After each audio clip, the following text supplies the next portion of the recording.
Well, the interesting thing about this conference is that it came right at the time when we are in the midst of a restructuring exercise in Greece. And the question is, A, does this tell us that we need to be more concerned about such crises in the future, not just in Europe, but even outside of Europe? And B, is the process that is unfolding in Greece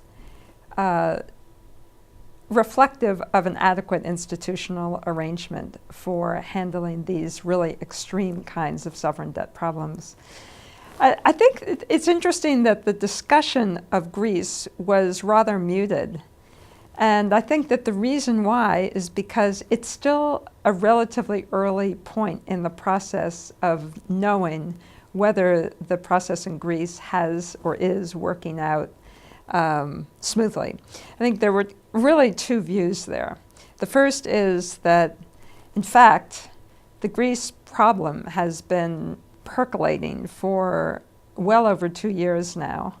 And many people felt as early as 2 years ago that there was inevitably going to be a restructuring, but it has taken 2 years to get to that point. 2 years and a great deal of contagion within Europe and costs associated with this debt overhang in the Greek economy. So one perspective was that our institutions are deficient because there has been too long a delay in coming to terms with what Greece needs to do. A second perspective, however, was that in fact, the restructuring, once it was agreed that a restructuring was needed more or less last summer, has proceeded more smoothly than many people would ever have expected.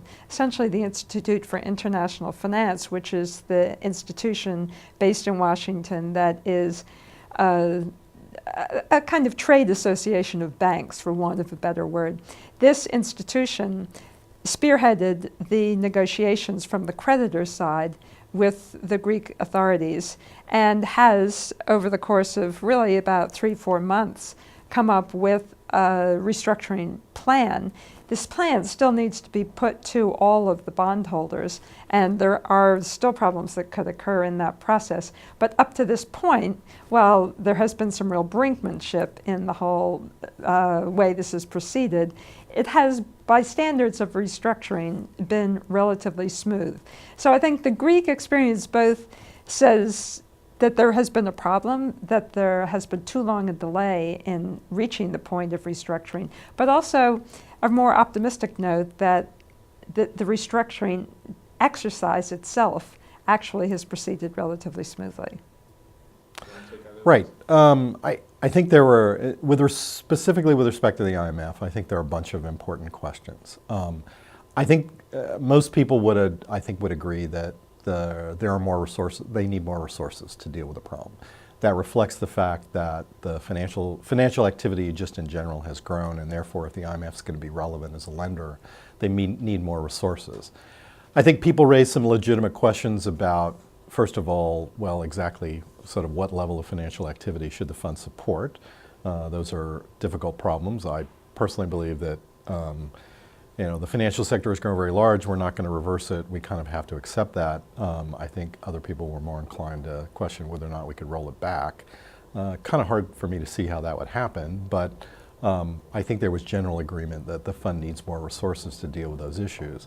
But there was also questions, that were raised about, well, does the fund create moral hazard? Should that be a constraint on the IMF?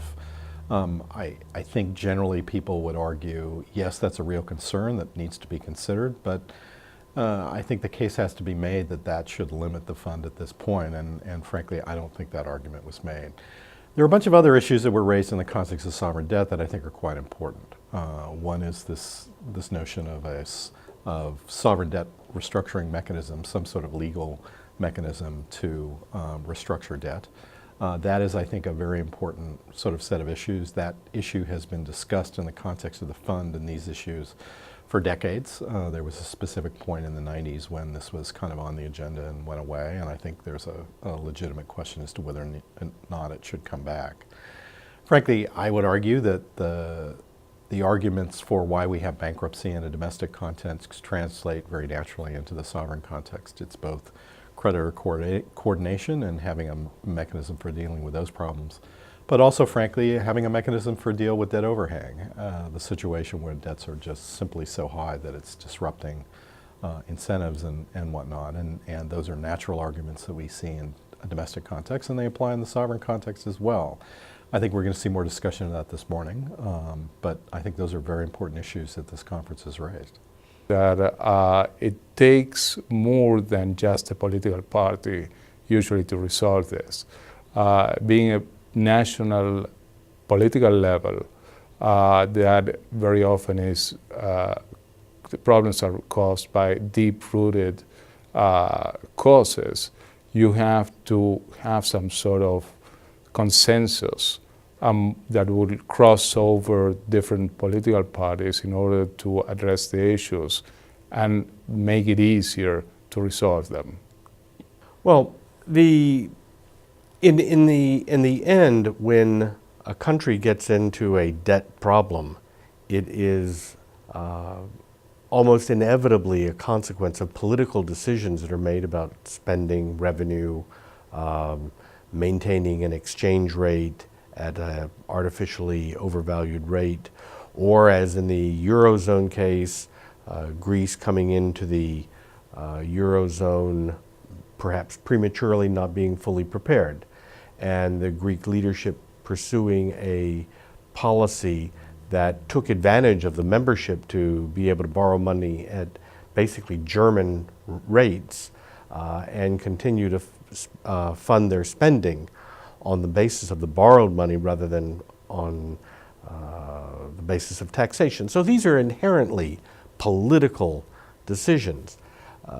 And therefore, when a country gets into trouble, just like individuals or companies get into debt trouble, political decisions have to be made.